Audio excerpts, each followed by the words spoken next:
Hello YouTube and welcome to episode 11 of the Road to Glory with Cercle Brugge. We are here taking on KRC Genk today and we have a must win game. It is 10th versus 12th. You can probably tell that things have not gone to plan. Whilst we're here, can I get the league table here? I can get the league table here and it is up to date. So you can see Antwerp actually leading the league with Anderlecht, Genk, Charleroi and Brugge in 5th.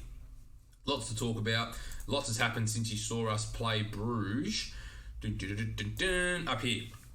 We were still playing the 4-2-4 at that point. So then I was sort of at a point where I wanted to change my system around. I just realised my mic was facing the wrong way. So hopefully there was no audio issues. No one has mentioned anything in the Twitch chat just yet because we are live. But we are ready to go. We've got a couple wins here, then beat Upan. We're playing a 4-3-1-2, and then I've sort of changed it a little bit. 4-1-3-2, 4-3-1-2. I've been tweaking some of the roles. We went on a really good run until we just played Ghent here and lost 1-0 in a game that was pretty even. And we are here against Genk. And today you're going to see us play Genk and Antwerp, as they are sort of towards the top of the league. The other big thing I need to show you is the World Cup. So this has happened in this season. So we've got lots of games now to catch up. And Italy beat the United States in the final. I actually didn't know that. I hadn't even looked. So in the semi-final, USA beat England on penalties. Holy moly. In the quarterfinal, USA beat Brazil 1-0 in extra time. What is going on here? Who's in this American team? I don't know. I literally know Musa and I know Pulisic and Yedlin. That's about it. So this is actually unbelievable. In 2022, the USA made the World Cup final. That is beyond a joke. And they've done it the hardest way possible. They've gone penalties, extra time, penalties, and then made the final and lost 2-0 to Italy. That is unbelievable. So anyway, Italy have gone and won the World Cup playing a 4-3-1-2, which is kind of impressive in my eyes. That is very similar to our formation, but for us, we are sitting in that 10th position. It's not the end of the world. What are we? We're 11 points off 4th, which is quite a bit actually, but a game in hand. Anyway, Bruges and Anderlecht drew in the early game, which is good for us.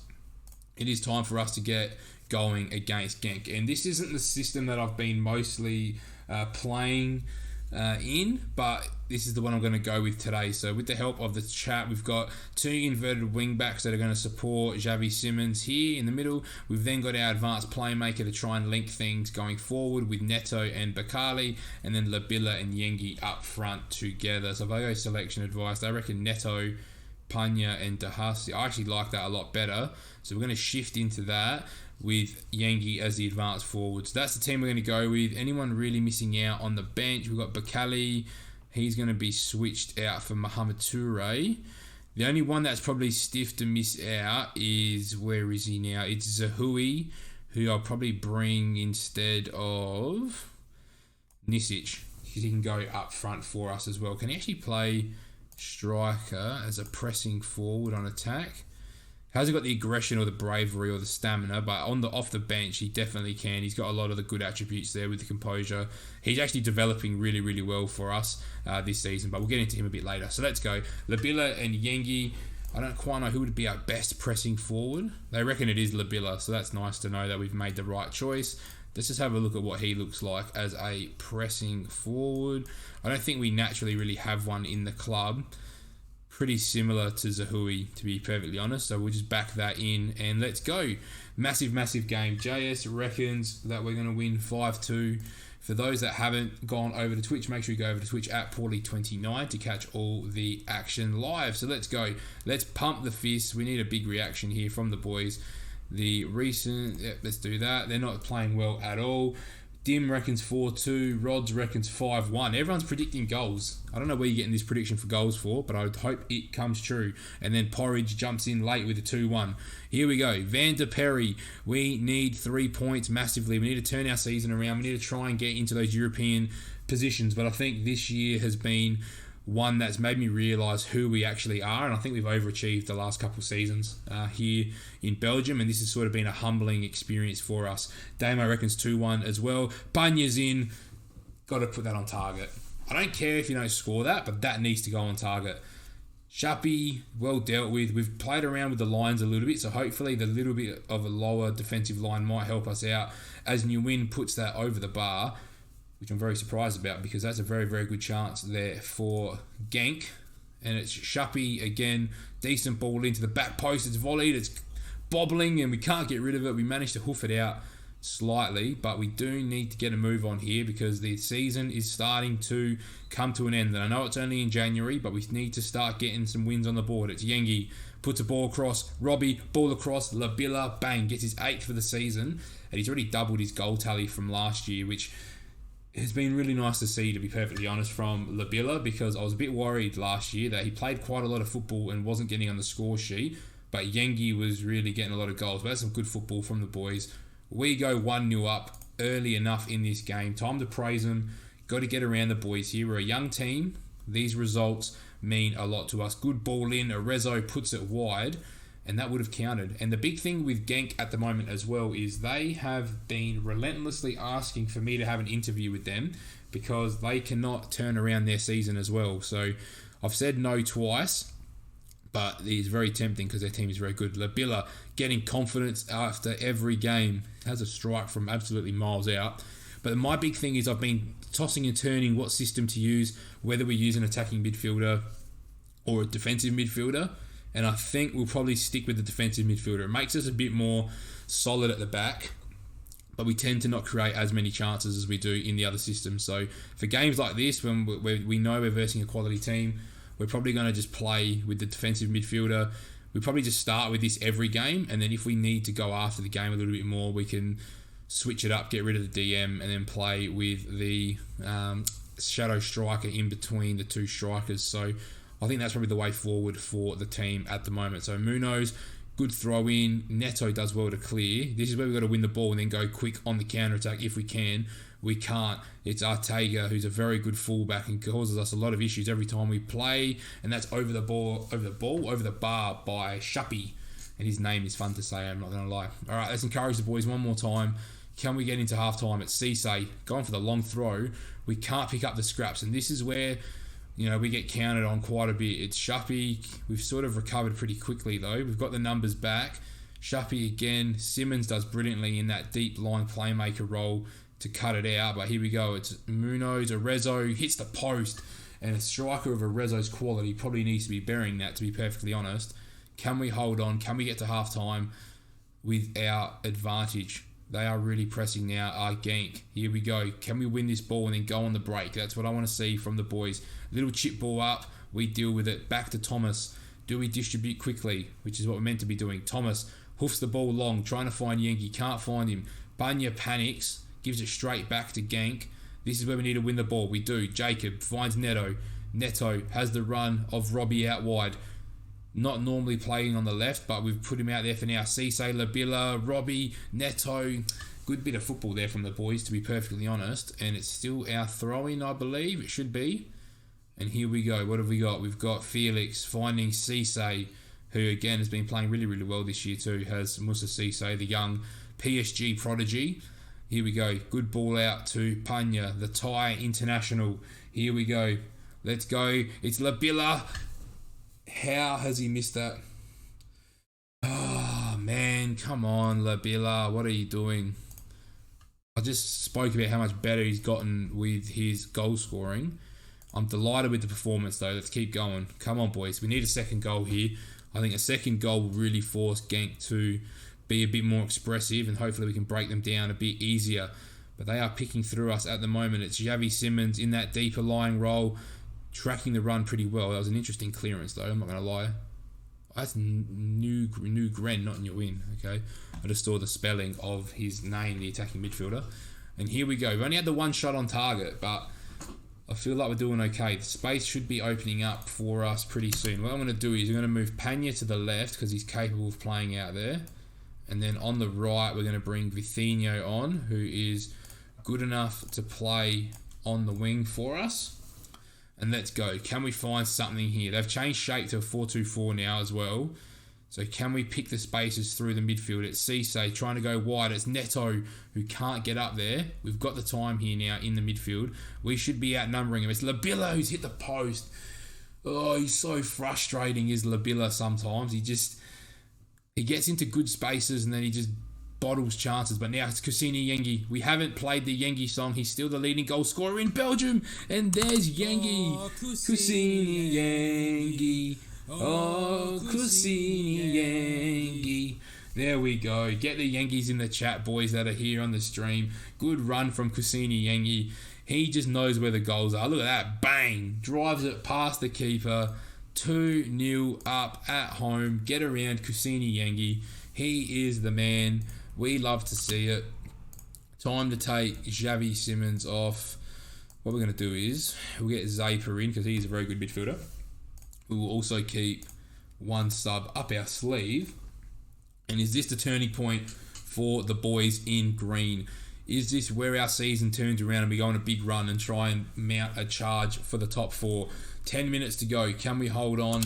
I think it's time for young Moussa Cisse potentially to come off. It is not because we've got no defenders on the bench. Do we go Hazard? I think we're going to have to go Hazard, aren't we? We've got a few guys here that are struggling. Neto's struggling. Cisse's struggling. Bunya's struggling. I think Hazard's the most notable person to bring in, and here we go. They're still playing their 4-2-4. We're holding on for dear life here. Can we just not concede here? Can we keep a clean sheet? No one predicted a clean sheet, and there's a goal. Siver Mansverek, whatever his name is, has scored for Genk. So a few people had the 2-1 prediction in the chat as well. Can we hold on here? Jacob finding De Corsti, Labilla. Is there a run? He goes by, slide the ball down. Vithinho makes it 3. There it is. Senor. There it is. We're back on, boys. 3-1. There it is. Making use of the soundboard as well. Finish the game off there, boys. 3-1. We needed that big time. Come on, lads. There it is. Finish the game off now. Don't concede again. There it is. Ball in our captain's arms. Finish the game off, ref. There it is. The action comes to a close. We win it 3-1 on the day. Big result for the boys in black and green. We needed those 3 points more than ever. And it still keeps us in 10th. I can't believe it. I feel like we've won so many games and got really good predictions in there. It's just annoying. I'm just double checking. We had 4-2, 5-1, 2-1, 2-1, 5-2. So no one predicted 3-1. Vithinho stole it at the death from Damo and Porridge. But we're just starting to claw our way back up the ladder, which we're getting closer and closer to those teams above us, and it's gettable. We just need to go on a big run. So, as I said, the next game you're going to see is us taking on Antwerp, and you will see us there in 1 moment. Welcome back, YouTube. We are here ready to take on Antwerp. As you can see by the result on your screen, things have not been great since the restart of the season. We did beat Genk earlier in the episode, but then we went and got 2 losses in a row. Then we went and beat KV, got a 4-0 loss to STVV, and for me, that was the final straw. We then went back to a 4-2-4 that came from our boy Porridge in the Twitch chat, and then we went and used it against Brugge and struggled and lost 4-2, but they did score 1 late to really ice the game. Bit frustrating. This is the team that we're rolling with, so it's Thomas, Vithinho, Felix, Decore is going to play at left back today, and then we've got Nisic, Zaper, so rotating the midfield a bit, Panya and Robbie with Labilla and Yengi up front. Hopefully that gets the job done. We are miles off the pace at the moment in the league, which is a bit disappointing. Can't really put my finger on what's happened as well, which has not been ideal.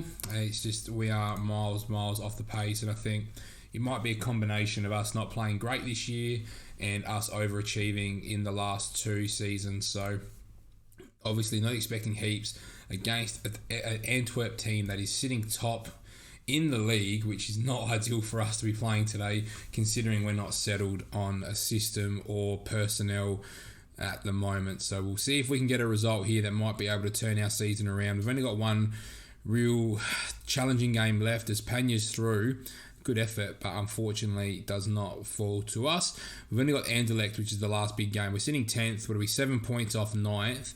And we're 7 points away from getting into that Champions group thingy to try and at least push for a qualifier spot. against the Champions Group loser, the team that finishes 4th in the Champions Group. So, look, if for whatever reason we can get the job done and go on a run and manage to finish 8th this year, and then at least we give ourselves an opportunity to play those teams from 5 to 7 2 times each, and you never know, we might be able to close the gap enough. But Thomas with a big save there. We're going to need him to be up and firing for the rest of the season here, because we are still conceding lots of chances, as you can see. This season has just been a write-off, honestly. I just want to get through this season now.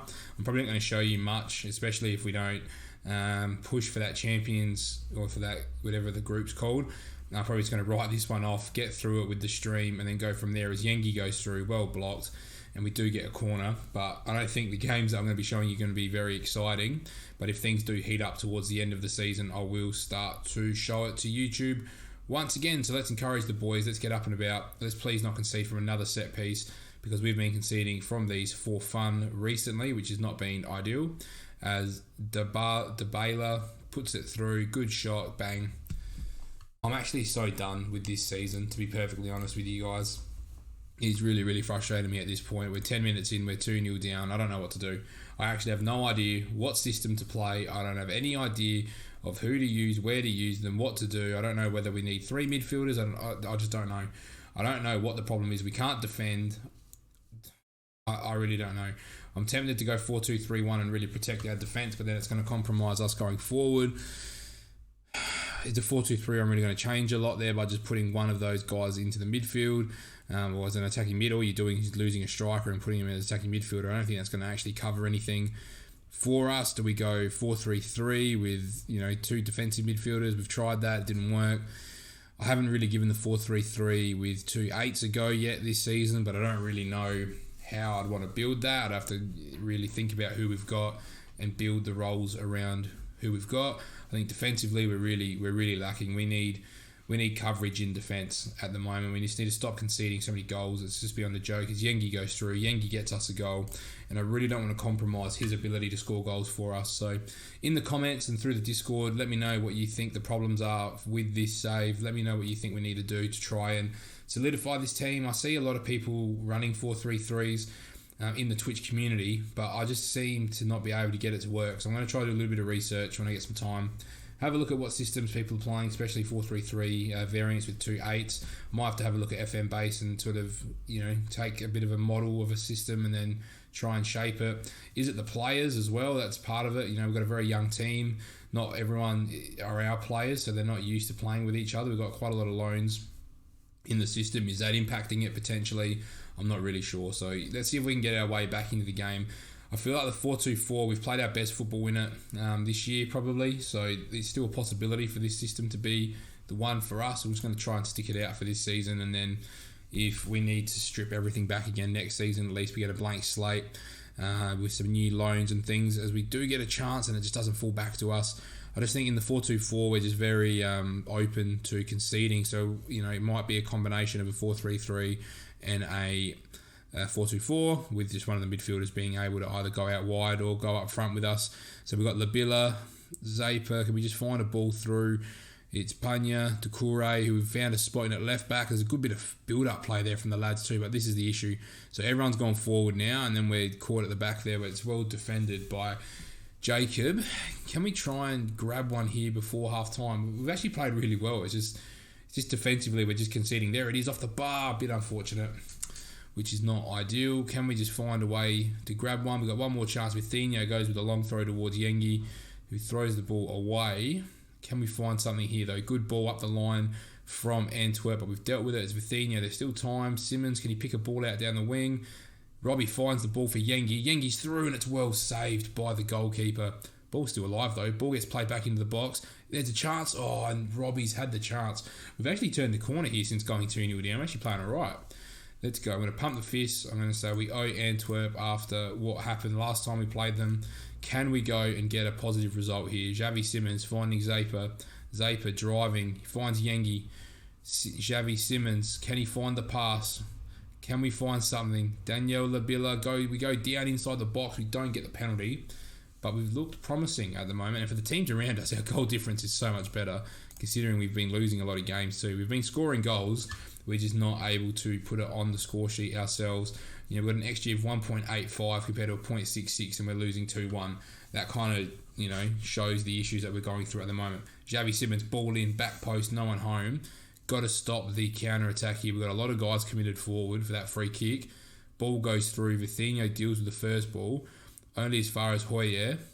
Can we just win that back now? We can't. And it's a chance for Antwerp here. Divkovic, who's just driving. Zaper does really well. Vitinho needs to play it inside. Does. Finds Xavi Simons. Here we go. These are the opportunities we're going to get. Yengi driving. Can he find someone? He still has the ball. Finds Zaper. Ball goes out wide. Pena gets across. Oh, and it's a good shot. But unfortunately, can't put it in the back of the net. 8 shots on target to 5, and we're still losing. Going to encourage the boys. Pena is struggling on the left-hand side here. Do we have someone to play on the left? I'm going to get Robbie out there. Then on the right wing, we're going to get Kylian Hazard on. And at centre-back, we'll get Aldom in at centre-back. Come on, boys. Can we find an equaliser here against top of the table Antwerp? Which will actually put Brugge on top, I think, if we do score. Which I don't know what we want more. Do we want Brugge on top? Do we want Antwerp on top? I just want the 3 points for ourselves. 10 minutes to go now. Can we find a goal? They've barely had a chance all half. This is their first highlight. No my luck, they're probably going to find a goal from somewhere as well, because we just like to concede goals at this point. Ball across. Oh, jeez, I thought that was in. Yengi is struggling and Xavi is struggling, and so is Zaper. So what we'll do is we'll make one more change. We'll get Neto in. Oh, we're out of subs. Oh, that's right, because we had the early sub for Nisic as well. So we'll cancel that. We've used all our subs, so time to encourage the boys. Can we find one more chance? I feel like we've probably been the better side since going 2-0 down. Probably deserve another goal. Simmons, ball through to a very tired Kusini Yengi, who just takes the shot on. And they're playing around with it pretty deep there, Antwerp. We can't muster up another chance. But if we lose this is just going to sum up the season for me. 2.4 XG to 0.9. We've scored 1 goal. Antwerp are going to walk away with the 3 points. And I'm left scratching my head thinking, what more could we do? And we've absolutely dominated the game, but lost 2-0, conceded a set piece. And that just sums up the season. I just think maybe I just need to be a bit more realistic. Maybe we're not at this point yet. We just need extra bit of youth intake. With the right loanees, maybe that's where it's going to be. We don't deserve to lose 3-1. We've just conceded. Carlos Jr. 3-1 does not tell the full story of this game whatsoever. And this is where it really frustrates me. This is where I feel like I don't know what to do. Because how do we dominate this game for 80 minutes and get done 3-1? It's not... I don't know what to do. I'm actually stuck. Like, I feel like this is worse than when I got done by, got sacked by Vitesse in the first the rendition of the Road to Glory. Look at that, 1.27 XG to 2.43, 50% possession, 16 shots to 12, 9 on target to 7. Like, what more do my boys have to do? I don't really know. So for episode 11, that's where we're going to leave it. Get in the comments. Let me know what you think we need to do. We are miles off the pace at the moment. Let me know, and hopefully you've enjoyed this episode. Make sure you like, comment, and subscribe, and I'll see you in the next one.